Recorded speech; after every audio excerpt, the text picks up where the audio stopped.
راستے کی پہچان نہ رکھنے والا مسافر بے پر پرندہ ہے، بے عمل عالم بے پھل درخت ہے، اور جاہل عبادت گزار بغیر دروازے کا گھر ہے۔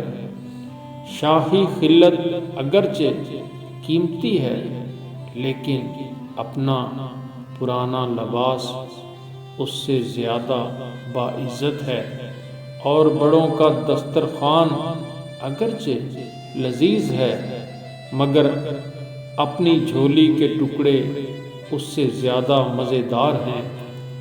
جو بدوں کی صحبت میں بیٹھے اگرچہ ان کی عادات اختیار نہ کرے، برا ہی کہلائے گا۔ جیسا کہ کوئی شخص شراب کی بھٹی پر جا کر نماز پڑھے تو وہ شراب خور ہی کہلائے گا۔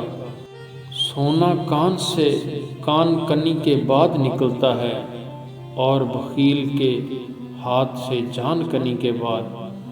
بادشاہوں کو وہی شخص نصیحت کر سکتا ہے جس کو نہ سر کا خوف ہو نہ زر کی تمنا۔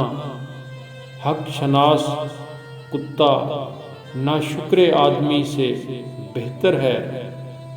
دو باتیں خلاف عقل ہیں، بولنے کے وقت چپ رہنا اور چپ رہنے کے وقت بولنا۔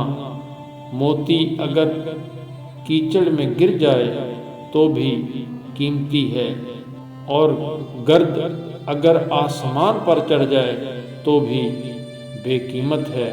لالچی کے لیے اپنا دروازہ نہیں کھولنا چاہیے، اگر کھل گیا تو پھر سختی سے بند نہ ہوگا۔